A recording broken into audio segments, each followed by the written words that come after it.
been going to conventions since as long as I can remember, if I'm completely honest. Because, sometimes you can't cover an entire genre in half an hour. Pausing, and we will probably resume it sometime this week. It's kind of like the special features on a DVD. Field Guide to Monsters? One of the handbooks over there. Huh. This is Argo City Xtra, a special edition of the Argo City podcast with Maddie and Matthew. Okay, so another heads up, we did it again. Look, I thought we had the road sounds licked. I thought that earbuds and headphones would clean it up, and it did not. So we won't be doing another podcast from the car, but for the moment, if you can put up with the first 10 minutes or so of this one, we cut it down because we repeated a lot more in studio. First 10 minutes are going to be a little tinny, a little wonky, and after that, I promise we go back to normal. And we have returned! And we're trying this again on the road because it's con weekend. It's con month. Yeah. And there's no time. There is just no time. You literally go from con to bed to con to bed. So it's like we couldn't even stay up an extra hour to do a podcast. We kicked off the season actually with ZipCon last week. We'll get to that eventually. Podcast that. We keep forgetting to do that. We really need to do that. Not that we don't forget, we don't have time. That's also true. And I even snuck out to Horror Realm in between that, so it's like 4 days in between everything. And then we're back out, but we wanted to do this one kind of day by day. Yeah, in progress. We're going to Cleveland ConCoction. I was so excited for this one. So, the thing is, you've been talking about this convention for as long as I can remember. You'll send me pictures, you'll send me videos of, the stuff that you end up doing. And the last couple of years, I haven't really been old enough or mature enough to really go. And this is my first ever convention. I mean, this is a long content. That's the thing. This is unlike anything you do. One of the things that I love about Concoction is this reminds me more than anything else of the Star Trek conventions that I went to back in the late 80s and the early 90s. It's a very different flavor of convention. Yeah, and it's I've been essentially raised up in the con scene, so I've known a lot more of the modern-esque ones. Yeah. I mean... well, and also, you always had me there with you. That's true. So it's you rarely go to this stuff alone.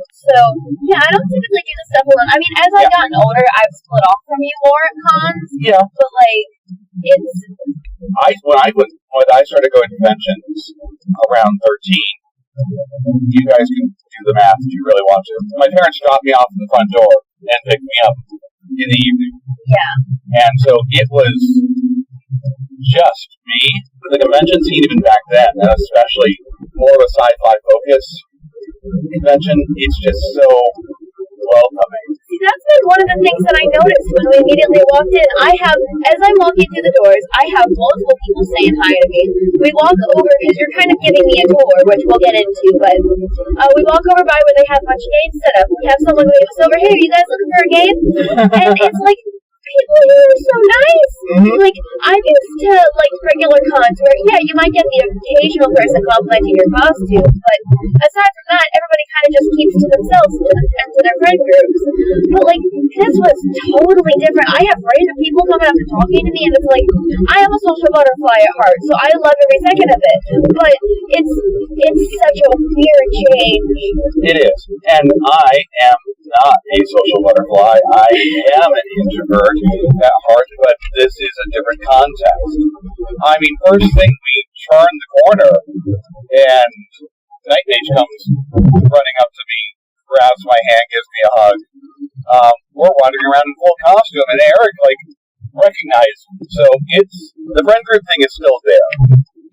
And everybody's just happy to be there. I can't tell you how many people, I saw yesterday, even just when I'm okay, taking a break in the main room there in the lounge, and Jason runs from all the way down the hall. I hear Matt. Yeah, I always find that really funny, but like I've gotten very used to it over the years because you know everybody, so I'm not even surprised when a random person comes up yelling your name. I wanted you to get there shortly after the doors open because we wanted to do opening ceremonies. I don't always do them, but that's kind of explaining, hi, this is who's who, what we're doing, where we're at. I also needed to give you the lay of the land because this is sprawled across 2 buildings. I walked in and I was like, oh my gosh, this is beautiful. The building is gorgeous because it's like I do them alone, but yeah. I haven't hit a hotel one in a while because I remember going to them a lot when I was younger. I have we've talked about it before where I remember the patterning on the carpet, but it's been a hot minute. Most of ours are typically in like a giant arena or they're in a gym or something like that. This one is very much a hotel convention and almost completely programming driven, which is what I love. I am all for like the interactive stuff and like getting to do stuff, but I'm a sucker for programming panel-based content. This is what I love. See, sci-fi conventions used to be almost entirely writer-based. That used to be the thing. I need like the World Sci-Fi Conventions. This springs out of that a lot. And they used to have a celebrity component. I'm actually a little disappointed they didn't bring in a musical guest this year because that's always been fun. They'll usually have a band that is the musical guest. Like cool. Pete Mako used to do stuff here all the time, or 5-Year Mission was a lot of fun. So that's kind of a folky rock band, and every song they do is based on an episode of Star Trek. That's amazing. How many songs do they have written? There's albums. There's like 3 or 4 albums. Oh, they're very good. Shorely was probably my favorite one. But in fact, that was the one year where I think it was the Greenies doing a Star Wars program across the hall, and they finished early, so they ran into 5-Year Missions, their set. And so you've got the Star Wars people mixing in with the Star Trek people in the room. That's an interesting sight, I'm sure. And that's kind of what Concoction is. It's a place where any of that kind of thing can happen, and frequently does. We're already bedraggled after one day, and it's nice that the weather is nice. It's been so beautiful out. It's like if we weren't at a con, I would have loved to be outside, like green and stuff. I'd actually rather it be a little colder because the costumes get warm. That's true. I've been fairly lucky with mine. Mine are very, like, yesterday I did a Star Trek, You just did a red shirt. Yeah, a red shirt, an engineer, whatever you want to call it. I'm not used to that color. It needs to be flipped. But, so I had 2 tops on, which was fairly okay. Today I'm doing Mau, so I'll probably be switching into shorts shortly. But yeah, you're going to be heading in real shortly here. So today I know we've got like the Goblin Romance that we're going to see, and a couple of different like sing-alongs and different panels. And you're going to be doing writing workshops all day, and a crafting circle. And crafting circle. They have a crafting circle. I need body doubling. They also have a like an ADHD, like neurodivergency panel, which I'm also very excited for. So we got a lot to look forward to.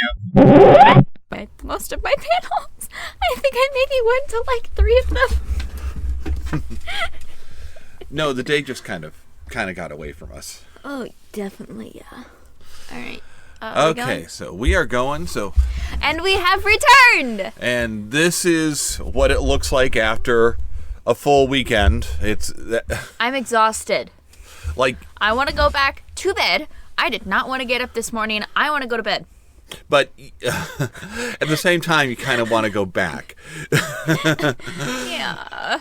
But yeah, so we are done with our day 2 of Concoction. We usually skip day 3 just because Sunday's a half day. There's not a ton of stuff going on. Yeah. And it's still a long drive. Oh, yeah, for an hour. I did look at some of the stuff that they were doing, but I'm like, it's not worth the drive. Yeah, it's different if you're staying there. It's different if you're at the hotel. It makes sense to have a little bit just to send you off on. Yeah. But in our case, I mean, we still got more than our money's worth out of 2 days there. Really, so it ended up being about a 20-hour con for you altogether over the 2 days. And I'm used to 4 hours. Yeah, really. We're used to coming in for, 3-4 hours and heading out. Maybe 6 if it's something like ZipCon where there's a lot of programming. But it really is. It's always been come in, go through a couple things, and then We kind of take our lonesome and yeah, leave. you get in and out. And this is... That is not this. This is a very different kind of convention. Like I said, we're going to be talking about day 2 today. But day 1 was maybe 8 or 9 hours. Day 2 was 12. Yep.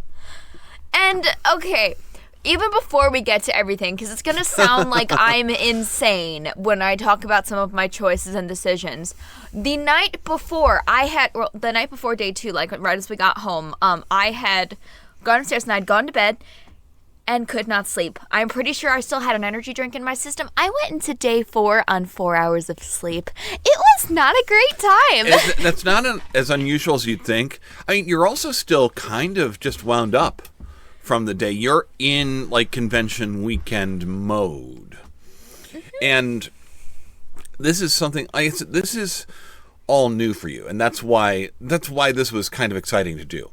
Like a nice long weekend convention, and it's something that I think you're finally old enough to do. I don't know if you could have done this a year ago or 2 years ago. No, I would have died. I would have fallen asleep somewhere in the hallway or something. So we had... That's the other thing, though. Every time... we're aware of time. We're aware of, okay, I've got to be here at 2. I have to be over here at 5. But you never actually notice the time. We're not aware of it as time passing. Yeah, literally, as we were leaving, you were mentioning how long we were there, and I was looking at you like, wait, what? Yeah, it doesn't compute. They're markers, but not cumulative. Yeah, because it's like you see the times for all the panels and such, and then you're also walking around, like, looking at the vendor's hall. You are going into the author's alley, and, like, there's so much to it that you kind of just lose track of time, even if you're exhausted. Yeah. And so it's not like anything drags. It's a different world. And that's a lot of what doing a weekend convention like this is. It's wrapping yourself in fandom like a blanket. And like even seeing because what's weird to me is especially seeing some of the same people again on the second day. Yeah. Like I'll get into some of the stuff in that later, but no, it's weird. Yeah, I mean you're starting to make connections. You're starting to develop relationships. I ran into one of my friends who had mentioned. Like he saw you in the Star Trek costume. He mentioned that like I do a Star Trek variant, but it's a Michael Myers. So it's like he'll mash up the Captain Kirk mask and like you know what? I created a Delta for that. I created a badge for that. I came home Friday night and printed them out a couple. so I was able to hand them to him the next day on Saturday. And that kind of stuff was fun. So, yeah, there's benefits to being able to do stuff like that. We grabbed a mask for one of my friends so he could do a costume he wanted, and I got it back by the end of the weekend. I don't think I ever saw a single Deadpool while I was around. There was not nearly as many costumes as usual, but then again, it's different times of day. At certain times, true. I saw a really great Final Fantasy one wandering around that I did not see in the costume contest. And I was kind of bummed because I was like, I want to see that compete. I want to see him get into that.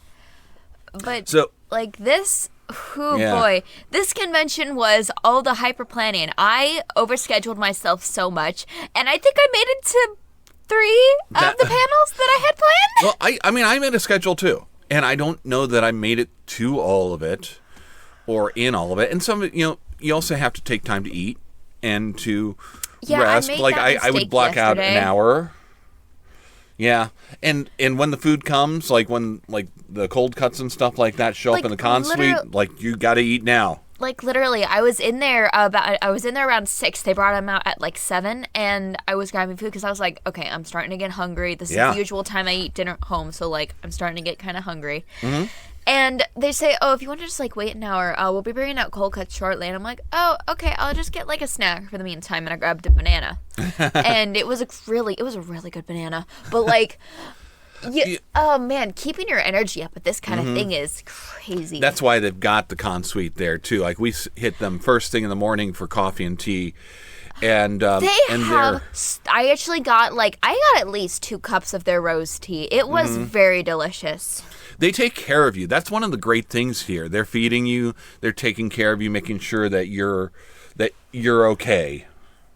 And it's also just everybody is so friendly. Oh yeah, you can sit down with anybody and just start hanging out and talking. Yeah, it's I don't even know how to say it. It's been really interesting. For one of my panels, I was gonna go through stuff like bit by bit, but I ended up going to a crafting circle. That was so cool. I got a photo of that. I think you did. I thought, or maybe I didn't. I thought I saw one. No, I'm thinking of the make and take one. Boo. I went to a crafting circle, which was essentially Selena of the Greenies. She brought like some cross stitch, and then I was crocheting, and 2 other women were knitting. And we were all just kind of talking, and it was really nice. Just hanging out. And then later that day, at a panel for, like, mythology, Selena sat next to me as I'm crocheting during the panel and pulls out her cross-stitch and starts crafting next to me again. And it's like, this is wonderful. You can just kind of feel that community. And you were saying it's like this seemed weird to you, that it's people so were unusual. crafting in the back of the panel instead of sitting at rapt attention. No, that's what this is. We're hanging out. And we're having... No, and it's like I was sitting in one of the writers' panels before the mythology one, and because I just wanted somewhere to go and I didn't want to like sit in the hallway, so I went and I sat in the back row and I pulled out my crocheting and I was just kind of listening in. It was like listening to a podcast, but it was better because I could actually really react, like actually in person, which was very fun. Yeah, that's a really great way of putting it too, because I remember seeing an illustration of like somebody listening to a podcast, or it's like they're sitting next to the radio and you can see the people that are doing the podcast on the radio and they're sitting beside them almost feeling like they're a part of it. Yeah. And in this case, you really are. You absolutely are. We did tons of... And our day we had plans. We both had calendars and schedules, and they both just went awry. Yeah, I have a tendency to, when it comes to cons, I schedule myself for every hour of the day. I had myself scheduled from 10 a.m. until close to 9. I had panels that I was going to do because I essentially just went through the list and I'd pick the ones I like for that particular hour. Mm-hmm. And I scheduled myself out so deeply that it's like, okay, I know exactly where most things are. I know exactly what I'm doing. I hate the unknown. So I was like, yeah, okay, we're going to do it this way. And then I went to maybe 3 of them because I was out and I was exploring and I was getting lost. And I was exploring and checking out the panels and still getting lost. And it was amazing. Mm-hmm. The fact that this sprawls over 2 buildings makes it a nice treasure hunt. The fact that there's always multiple things going on, there's always options. So even if like a panel washes out or ends up not being what you wanted it to be, there's something else somewhere else you can go to. And I thought it was fascinating that we really went on wildly different tracks.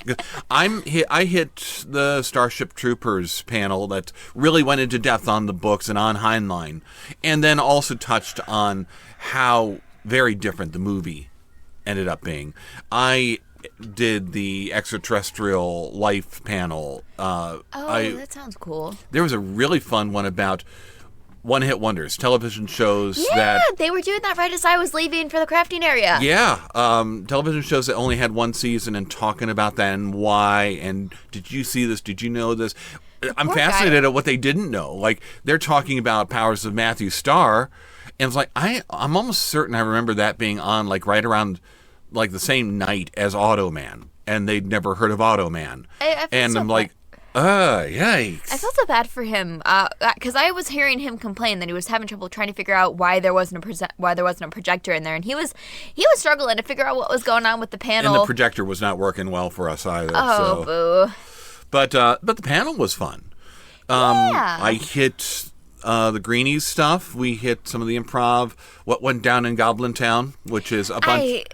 That was so confusing. But because I wasn't there the whole time. Yeah, I mean that was a farce. So the idea is you have this village of bumbling goblins, and they're afraid that somebody like a quest or a knight, a hero, is coming to because they've heard and somebody spotted something, and they're all trying to figure out who it is because he must be disguised as a goblin, and it's a farce. Oh no! And it's such a fun, weird farce. Huh. So I went through that. I went through some of the game shows. I love like the trivia kind of game shows. Mm-hmm. So there was one of the cosplay hosts, Big Girl Little World, hosted just a trivia one. Movie quotes, or what did this come from? What does this do? I want a duck and lots of candy. This is what makes this so much fun. You know, there's these things where, okay, hey, we're going to do a game show. Everybody gets candy. See, I would have loved to go to the game shows, but they coincided with the panels that I actually wanted to go to. But speaking of us being on like completely different paths, I understand what you mean when you say paths, because I ended up in like either the writer's path or in the crafting path. You were really involved in the writer's track and dabbling in the gaming stuff that I usually don't. I was gonna get into that. But I kind of started off my day around 1 with like the crafting circle, which was a lot of fun, and then I went and did one of the like interactive accessory making things, which I still need to cut through that leather for the hair accessory. Yeah. I still gotta figure out how I'm gonna do that. I'm gonna have to find a photo of this, or maybe we'll throw something up after it's done. Yeah! Because it's kind of like the cloak class from Lord of the Rings. Yes, but it has a hair stick so that it'll stick in your hair. Right. I mean, how amazing is that? There was a sort of Lord of the Rings theme going on here, too. Yeah, because, it's Ragnarok of the Rings was the theme of the con. Nightmaid showed up as Legolas, and then Danger Angel, she showed up as... I don't know if it was supposed to be Arwen or Gladriel. I think Gladriel, because I didn't see pointy ears. But she was also handing out rings. She would have little packages of peach rings, the gummy candies. Like, here, I have some rings for you. And it's just... That's and hilarious. she was carrying around her Squirtle, her big squirrel, yes, she talked dressed about that. as Gandalf. Yeah.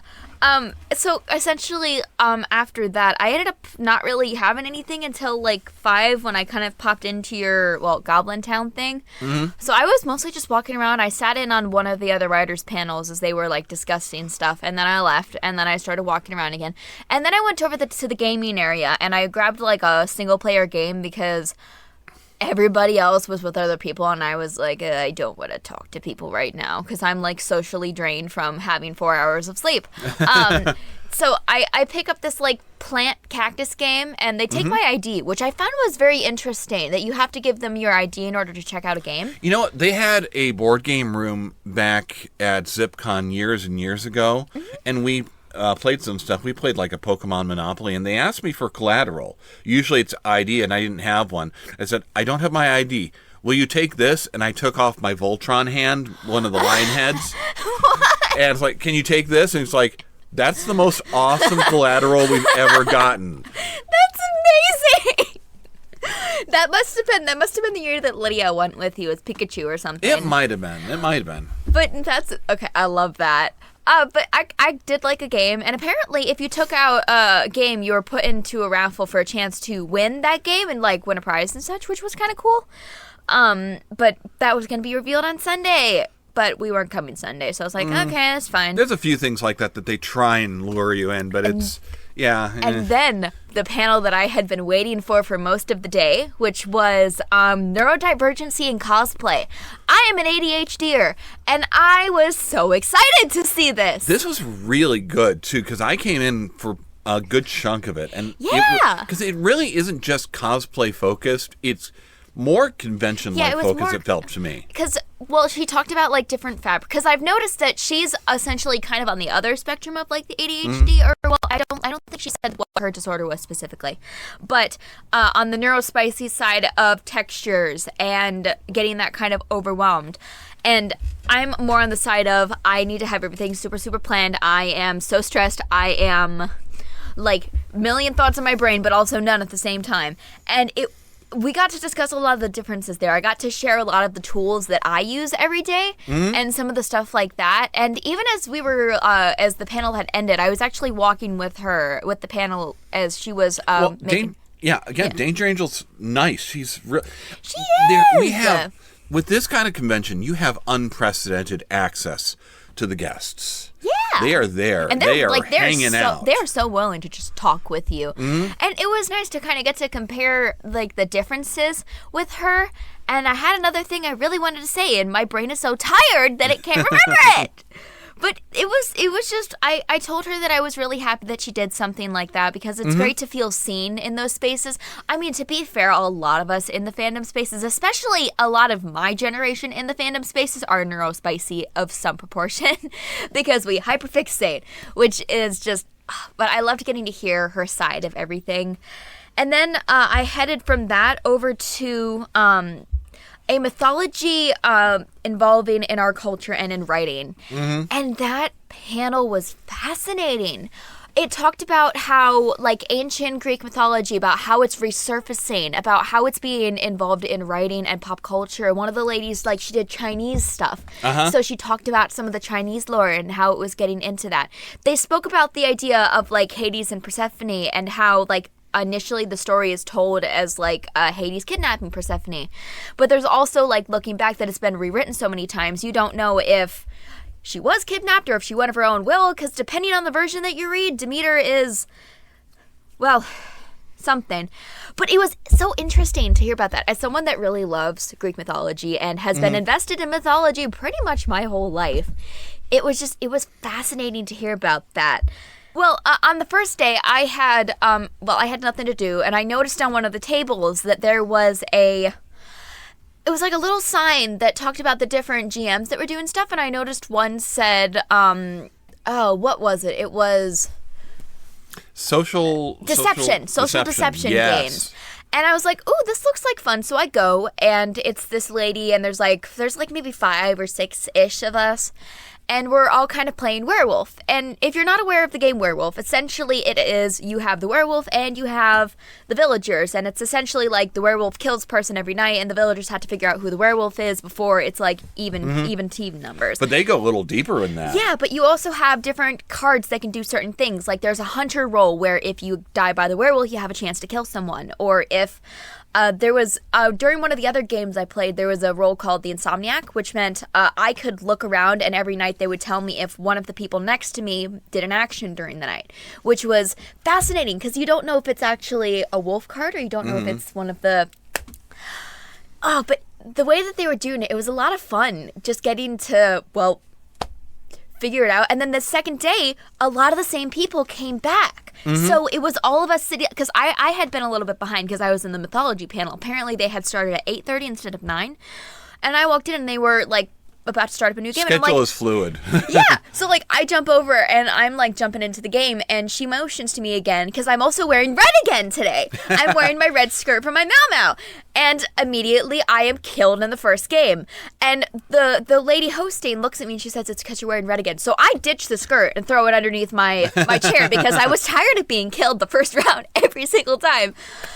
And it was so much fun because it was a lot of the same people as yesterday. I was talking with the mom of one of the teens there, and I managed to fool everyone that I was the imp in Night in the Clock Tower. I fooled everyone. She the mom sitting next to me played the role of the protector so she could protect someone every night. She protected me 2 out of the 3 nights for the game. So I fooled everyone, and it was wonderful. Oh my gosh. But those deception games are so much fun. It's such a shame. It was like, it wasn't even late. It was like 9. But I was so tired. I was like out of it. I couldn't read the paper. You were starting at 9. We didn't walk out of there though until quarter to 11. Yeah. So, it was, well, and also it's cumulative. Yeah, we're getting a copy of that and playing that. I am going to buy one with my next check. We're going to play it. I'm going to make someone play it with me. And you were doing that while I was in the Broadway sing-along. And so, like I said, just completely different tracks. It's one of the fascinating things about this because it's, depending on just where you go and how you do it, you can have completely different experiences. Yeah. I never made it to any of the parties. Jason assures me that Barfleet was still doing their party at night, and I couldn't find the room, which is fine. I love to drop into that one and, just hang out a little bit with people with a Shirley Temple or stuff like that. Seeing people that I only see at conventions like this, that turns into a thing as well. And then, of course, one of the things I like about this and this kind of a setup, so it's a relatively small group of people. It's not a big con. Which is like the opposite of what I was expecting. And it's a couple days, so like you said, you see the same people again. So that means you can plan out costume themes. You can plan out like a story with your costume. I did one year, Masters of the Universe all the way through. So the first day was Trapjaw securing the place. I remember you telling me about that. And then the next day, I showed up as Skeletor. And then when it came time for the costume contest, we upgraded to God Skeletor. So there's a theme going on there. There's a story. Last year, I did the Grinch that stole concoction. Yeah. And so he shows up in the Star Trek costume first, changes into the Vader costume, changes into the Doctor Who costume, complete with TARDIS, for the walk-on. I can't wait to do that with my YN. So it's stuff like that. It's possible here. This year, my theme was puppets, and first day was, what if Alf had been Borgified and assimilated by my Borg Tribble? Yeah, and I did my Star Trek with that, and the Tribbles were like the star of the show that day. They really were, like the Greenies. Yeah, the improv kept bringing the Tribbles into the gags, because everybody was so socially anxious that nobody wanted to give prompts. Mm-hmm. So that was first day, and that was fun. A lot of people get the joke. There's enough people who know all of it. Although, yeah, just fun stuff in the con suite with that as well. So yesterday, I brought out my Pigs in Space again. Now I just did this for ZipCon. I just got it really pulled together, and it's a terrible idea. It's a ridiculous bit of costuming. It's just. And this was a better show for it because everybody gets it. Yeah. I would walk into rooms or through halls and just hear people yelling, "Pigs in space!" It was fun to be able to show everybody that, okay, the piggy that I'm carrying with me, this is actually my childhood one. This is the one from 77, 78. Because, we did, my parents did puppets as part of church ministry and as part of the gigging. I'm curious. And so all that stuff survived. Did you get any reactions from the Girl Scouts that were there? I think so. It's hard. I don't think I got them at their table, but they were running around and talking to people too. So I talked to a lot of people. Cookies. I wanted Girl Scouts cookies, but then when I went back over to finally get some, they were gone. Yeah, they're not set up all day. They've got a real limited window there. So halfway through the day, I changed because on our way home from ZipCon, we were talking about this very thing, and what else could I do if I were to do that? Man, it'd be so much fun if I could do one of the bad guys. So I had about 4 days, and I pulled together. The character does have a name. It's Darth Nader, but it's really Gonzo in a Darth Vader costume. That's all it is. In the show, he's even masked, and I didn't want to go masked I didn't want the black mask with the nose on. It wouldn't have been quite on the nose enough. There was, back during like Empire Strikes Back, Return of the Jedi, there was a Muppet poster that showed Kermit and Gonzo in Star Wars garb, and Gonzo's in the full Vader suit, and his face is exposed. So I was trying to base it more on that.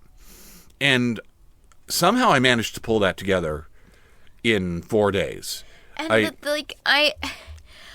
as I'm like getting food for like dinner, I overhear the greenies talking about you. They're talking about your Alf from the previous day, and they're like, yeah, I think that's like you guys remember like the cyber like Alf guy, and like I think that's the same guy that did the pics in space. Wait, is that the same one that's doing the other weird one today? And I'm yelling over to them, you're correct, because I know this information to be true, but I don't think they actually heard me. But it's interesting overhearing people talking about your ridiculousness, but then again, it's less so like amazing. Well, it is amazing, but less so amazing and more so, well, ridiculous. Yes, and that's I'm just pushing. C-U-L-O-U-S. And that's what we're doing. I'm pushing the ridiculous this time around. And it's just my budget Vader costume, my leftover Halloween costume. And we made Gonzo out of like a furry scarf. I just cut up to get the fur, pasted onto a hockey mask. There's some foam from like a bed comforter, and it's made out of nothing. Can we also just talk about the fact that as we're sitting in the cosplay panel, you are confusing the panelists on making your stuff out of garbage? Yeah. Well, the cosplay panel ended up not being what it was intended to be, because it just really ended up being us and some of the guests hanging out and just trading talking. Secrets and trading techniques. And yeah, that was sometimes I don't do this right. I don't do this the way that the professional cosplayers do. I don't use proper materials. I am on a strict budget, a strictly low budget. So the Gonzo came out better than it had any right to, and I think people actually liked that better than the pigs in space. They seemed to get into it more, which was a big surprise to me. I had my red lightsaber. We charged it on the way there because I forgot to do it the night before. Oh boy, you were panicking so bad. Yeah, because it makes it. It really does. Yeah. And I mean, I've got photos of me clashing with the Dalek in Gonzo. There's food trucks outside in between the buildings, and one of the guys running the food trucks has a prosthetic leg. Yeah. Like he was shouting back and forth with me yesterday. Like, no, my prosthetic's better than yours. So this time, he's like, hey, hang on. Can you come over here? He takes off his leg and says, can you, like, pretend you're cutting off my leg? If you've never dressed up as a Muppet and cut off somebody's leg, what are you even doing with your life? The people here are just down for all the shenanigans. It's so wonderful. It really is. I mean, and let's talk about just the absolute lunacy, that the ridiculous things that we saw just as a matter of fact. There's a running gag at the convention, and it's gotten more and more and more every year. The whole not a mimic gag. Because it's a nice hotel. There's these chests that you can put stuff on someplace. But somebody has gone through, it used to be one. Mm-hmm. One had a sign on it that said not a mimic. And then you open it up. Ha! You lost 2 hit points.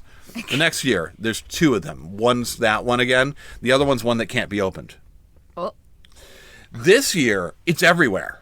It's on the signs. It's on the posters. It's on the whiteboards. It's on a few of the doors. Some of the con-goers had it like pasted on like their scooters. I was gonna say, one of the panelists that did the Hasman one yesterday, apparently one of the artist people just ran up behind her, put it on her scooter, and then ran away. She was telling me about that when we talked briefly in the hallway. So it's one of the mimics was eating a book. like the day before it hadn't, but as we were leaving, we noticed it, and I was like, wait, is that a book? And what was the book that it was holding? Wasn't it like to defeat God or something? Yeah, I don't remember it. I've got the first two volumes of that here. We also had the Baby versus Mimic happening in the con suite. Amazing. Yes, so we the were Greenies literally... have one. They have one that you like put on your head, and it's a character. But no, they're just tossing the baby in there, and the baby's playing with the tongue. And they're discussing, like, when you turn 18, this is going to be at your wedding. Somebody walks by, like, is the mimic eating the baby, or is the baby eating the mimic? Yes. And you yell out, what was it, like, I'll take 5 points for only happens at concoction? Yeah, something like that. There's things that are walking around and stuff that's even stuff that we're seeing in the dealer's room, and the Dalek who's just yelling at everybody. It's wonderful. And he's a part of the convention. It's you expect to see Dalek scurrying out there. Yeah. You expect him to be hanging out around the place.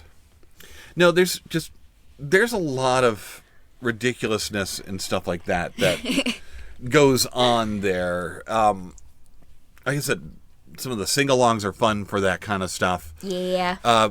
Crazy rubber ducks all over the place. I brought home a Hellboy one. I have, like, off-brand mini Pokemon characters in my bag. Mm-hmm. Like, the off-brand, not shiny ones, but, like, anybody who's in that community will know what I'm talking about. The weird, like, not quite right-looking mini ones. Mm. They were all over the tables and such, so... My buddy Eric is running around as Captain Spaulding from The Devil's Rejects and House of Thousand Corpses, so this is a psychotic killer clown. Grabbed me and Mage and his buddy. It's my buddy's birthday today, so and forced us to all like do a toast to him. That's hilarious. And then got in trouble by the staff for having a bottle of whiskey out in the common room. Wait, when did this happen? You weren't around. When did this happen? It's like it was only for a second. It's just apple juice. Oh my gosh. Let me just share one other story of like absolute lunacy. We talked about it on the way there in the car, but that audio is it's illegible. So I wandered into the con suite in the elf costume, and there's a couple people behind the table serving, and one of them asked what I was. And I explained, Alf, if he'd been assimilated by the Borg. And she was like, oh, you almost look more like someone from Star Wars, like one of the Cantina creatures or something like that. Now, the guy next to her then stops and says, well, the thing is, if you watch in The Phantom Menace, you will see a lot of crossover. Like, if you look down in the corner in the Senate deliberations, you'll see the aliens from E.T. the Extraterrestrial. In fact, I think there's some Vulcans in there as well. Somebody else looks like, well, is it Vulcans? Or Senate sounds more like Romulans. Well, now, to be fair, Star Wars is a long time ago in a galaxy far away. We don't know what a long time is. I mean, it could be both. It could be before the races split. And the discussion continues from there. And I'm just sitting here with this huge grin on my face, listening to this conversation that's come out just by virtue of me walking in the room. Now, the lunacy and ridiculousness here it's very fresh. It's very unique. And it's just a happy place. It's just, we're all here hanging out together. We are home. It's like, after I spent all weekend dressing like this, and I've got to go put on a tie tomorrow. It just... But do you know what was the weirdest part of this whole thing? it was you sitting next to me not in costume. Because, okay, so this will be unusual to everybody else, but for those of you that haven't grown up with a giant monster trailing after you, it was unusual sitting and eating dinner with you not in costume. It was unusual seeing you in the panels not in costume. Like, well, and that's now, weird to me. These days since I'm not competing, I don't feel quite as obligated to stay in costume as long as I used to. And also, we were there for 12 hours. That's and true. I did 2 costume changes, and I was in each of those for between 3 and 4 hours. So it's like, I need to get out of, and I've learned this at Concoction, by the way. I need to get out of the costume to eat and to rest for a second. Because if the year I showed up as Man-at-Arms, that little shield that's in front of my face made it really hard to get a sandwich in there. If you're in the Lego costumes, what am I even supposed to do? It's okay. Maybe it's digital circus rules where you just hold it up to your face and it disappears. So you finally made it out there. So what is this year? So what's your final thoughts? What was your impression? What are you feeling? I mean, besides tired. Besides tired. Sure, taking away my one response. But I think I love this for totally different reasons than you do. And okay.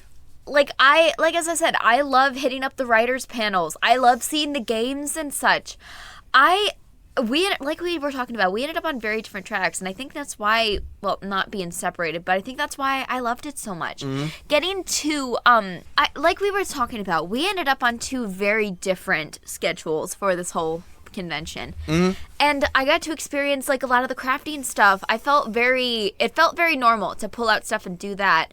Having, fidgets in my hand and such, nobody was really, staring at me. The panels were all geared towards stuff that I find very interesting. And I did get to see my fair share of lunacy, which was, you come to me with very interesting stories about this place. And now you see, I'm not exaggerating. No, not one you're really bit. not. I can't wait till next year. I'd say the same thing. Concoction has always been one of my favorites since I've been going to it, because it's coming home. This is my world. Most of the time, it's like I only get to hang out in that world for a couple hours here or there, and this is just. I feel the same way about Cinema Wasteland.